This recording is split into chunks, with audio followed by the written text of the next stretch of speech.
কাছের মানুষকে বিয়ে করে মা বাবার কোনো স্বপ্নই পূরণ করতে পারিনি। আমি কেন মায়ের বাড়িতে যাই না? নমস্কার বন্ধুরা, কেমন আছো সবাই? আশা করি সকলেই ভালো আছো। আমার চ্যানেলে সকলকেই স্বাগত জানিয়ে আরও একটা নতুন ভিডিও শুরু করছি। যেহেতু পরিবারের বিরুদ্ধে গিয়ে এই ভালোবেসে শখের মানুষটিকে অনেক শখ করেই কিন্তু বিয়ে করেছিলাম। কারণ একটা মেয়ে অনেক স্বপ্ন, অনেক আশা আকাঙ্ক্ষা নিয়েই কিন্তু শ্বশুরবাড়িতে আসে। এসে আমি দেখি আমার হাজব্যান্ডের ঘর কিন্তু একেবারেই কুঁড়ে ঘর। উপরে টালির ছিল আর চারপাশটায় দেখতেই পাচ্ছ যে এরকমই কিন্তু গাঁথনি ছিল। তবুও আমি হাসি মুখে এই ঘরটাতে 3টে বছর পার করে দিয়েছি। আজকে সকালবেলা থেকেই না ভিডিওটি আমি শুরু করতে চেয়েছিলাম, কিন্তু চারপাশে উঠোনের যা অবস্থা মানে এরকম দেখে আমি আর ভিডিওটি সকালবেলা থেকেই কিন্তু শুরু করতে পারিনি। তো চারপাশটায় কিরকম ইটের ছড়াছড়ি, তো এখানে খানিকটা ইট, তার চতুর্পাশেই শুধু ইট কাঠ, তারপরে আসবাবপত্র জিনিসপত্রের কিন্তু ছড়াছড়ি। তো এত স্বাদের ঘরটা ভেঙে ফেলা হচ্ছে। বাড়িটি আগে কেমন ছিল আর এখন ভাঙার পরে কিরকম লাগছে। সত্যি একটা জিনিস করতে গেলে কতটা সময়, কতটা ধৈর্য ধরে সেই জিনিসটা করতে হয়, কিন্তু ভাঙতে গেলে দেখোই না কত তাড়াতাড়ি সেই জিনিসটা ভাঙা হয়ে যায়। সেটা সম্পর্কই হোক বা কোনো ঘর হোক, কোনো জিনিসপত্র যে খুশি হয়ে যাক না কেন, গড়ার সময় প্রচুর কষ্ট হয়, কিন্তু ভাঙার সময় এক নিমেষেই ভেঙে যায়। এই যে আমার সাজের ঘরটা দেখতে পাচ্ছ, এই ঘরটা কিন্তু আর বেশি দিন কিন্তু থাকবে না। তোমরা আমার কম বেশি সকলেই জানো যারা ইউটিউব ফ্যামিলি, আমি কিন্তু পরিবারের বিরুদ্ধে ভালোবেসে বিয়ে করেছিলাম। তাই প্রথমত আমার পরিবার থেকে কেউই কিন্তু মেনে নেয়নি। মেনে না নেওয়াটাই স্বাভাবিক। তারপরে তারা আস্তে আস্তে মেয়ের মুখের দিকে তাকিয়ে কিন্তু মেনে নিয়েছিল। আর ব্যক্তিগত কিছু অসুবিধার কারণে এখন কিন্তু আমি বাপের বাড়িতে যেতে পারছি না। ব্যক্তিগত কোন অসুবিধার কারণ সেটাও কিন্তু বলছি। বিশেষত নতুন করে ঘরের কাজ শুরু হবে, সেই কারণেই কিন্তু আমি যেতে পারছি না। তাই অনেকেই অনেক কমেন্ট করেছো, অনেকেই বলেছে যে দিদিভাই তুমি তো খুব তাড়াতাড়ি তোমার বাপের বাড়িতে যাও, মানে ঘন ঘন, এখন কেন যাচ্ছ না? এই সব কারণেই কিন্তু আমি যেতে পারছি না। তো যাই হোক, খুব শীঘ্রই কিন্তু বাপের বাড়িতে যাব, কারণ আমার বাপের বাড়িতে না গেলে আমার মনটা ভীষণ খারাপ হয়ে যায়। তো এখানে আমি উনুন ধারে কিন্তু ভাতটা বসিয়ে দিয়েছি আর কি। সব মেয়েরাই বাপের বাড়ি গেলে একটা শান্তির জায়গা খুঁজে পায়, যেখানে গেলে শান্তি, আর কিছুই কিন্তু চাওয়া পাওয়া কিছুই কিন্তু লাগে না। দেখো, শ্বশুর বাড়িতে থাকলে আমাদের একটা মাথায় চিন্তা ভাবনা থাকে, সমস্ত কাজকর্মগুলো সকাল সকাল উঠে গুছিয়ে করা, রান্না বান্না সমস্ত কিছু তো থাকেই। কিন্তু বাপের বাড়ি এরকমই একটা শান্তির জায়গা, যেখানে তুমি ঘন্টার পর ঘন্টা ঘুমালেও কিন্তু তোমাকে কেউ কিছু বলবে না। তুমি কি খাবে বাপের বাড়িতে গেলে, মা বাবা সারাক্ষণ কিন্তু সেটাই চিন্তা করে। আগে যখন ছোটবেলায় ঘুমাতাম, মা মাঝে মধ্যে ডাকলে বাবা বলতো আর কিছুক্ষণ ঘুমাতে দাও আর কি। তো আমি কিন্তু আমার মায়ের সঙ্গে তুই তুই করেই কিন্তু সম্পর্কেই কথা বলতাম আর কি। তো যাই হোক, সেই সমস্ত কথাগুলো মনে পড়লে কতই না খারাপ লাগে। এখন বাবার মতো কেউই আর বলে না যে আমার মেয়ে এখনও আরও 2-3 ঘন্টা ঘুমাক আর কি। এখন সকলে ঘুম থেকে ওঠার পরপরই আমিও কিন্তু ঘুম থেকে উঠে যায়। কারণ বিয়ের পরে প্রত্যেকটা মেয়েই সাংসারিক কাজকর্মে বা ব্যক্তিগত কাজকর্মে অনেকটাই কিন্তু বদলে যায়। তো আজকে আমি তাড়াতাড়ি করেই ঘুম থেকে উঠে কিছুটা সংসারিক কাজকর্মগুলো সেরে নিয়ে সকালবেলা রুটি বানাচ্ছি আর কি। কারণ যারা মিস্ত্রি ঘরে কাজ করছে আর কি, তার পাশাপাশি শ্বশুরমশাই রয়েছে, শাশুড়ি মা, তারপর তোমাদের দাদাভাই, আমি। তো সকলের সকালের জলখাবারেই আজকে গরম গরম রুটি, তার সঙ্গে সোয়াবিন আলুর তরকারিটাও কিন্তু বানিয়ে নিচ্ছি।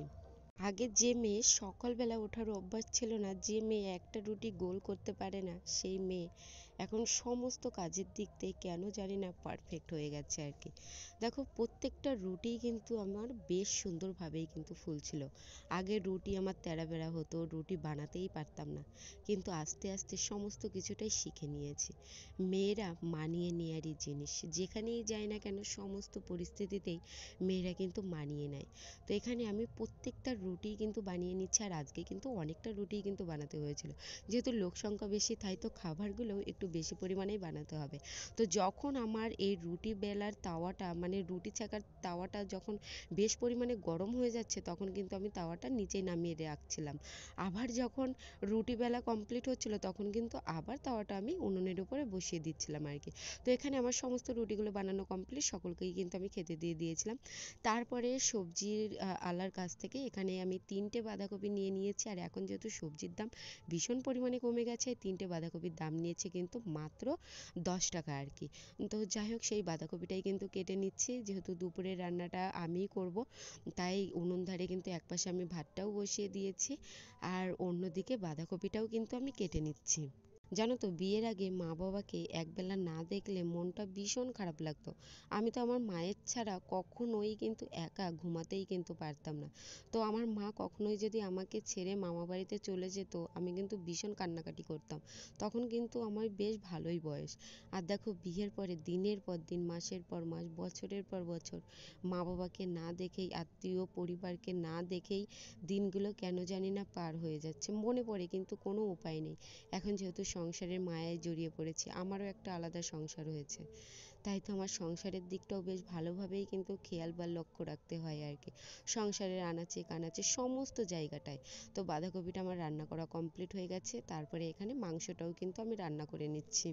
আর ঘর যেহেতু ভাঙছে তাই না কাজের চাপটাও অনেকটাই বেশি বেড়ে গেছে, কারণ জিনিসপত্র আগোছালো হয়ে রয়েছে, এখানে খানিকটা ওখানে খানিকটা, তোমাদেরকে তো ভিডিওতে আমি দেখালামই।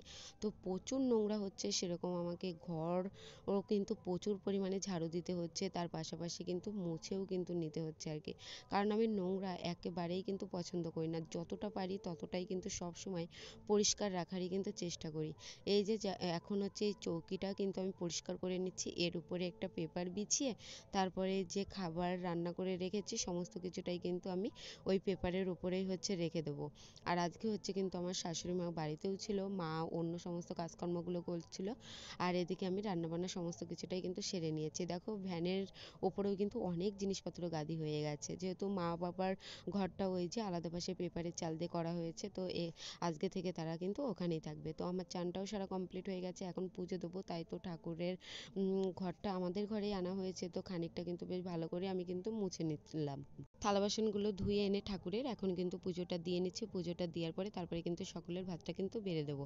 তো সকালবেলায় আমার ঘরটা কিন্তু আমি মুছে নিয়েছিলাম, মিস্ত্রিরা যেহেতু কাজ করছে, তোমাদেরকে তো চতুর্পাশটা দেখালামই যে কিরকম নোংরা হয়েছে।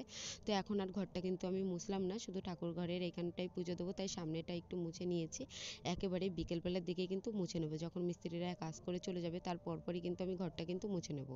প্রায় অনেক কটা মাস হয়ে গেল বাড়িতে যাই না, বাড়িতে গেলে আমার জেঠিমা জেঠু ভীষণ কিন্তু খুশি হয়, তারা সবসময় ফোন করে কবে আসবো কবে না আসবো। এক সময় ওই পুরো বাড়িটাই কিন্তু মাতিয়ে রাখতাম আমরা বাড়ির বোনরা মিলে, তো বাড়ির মেয়েরা কিন্তু বাড়ির লক্ষ্মী।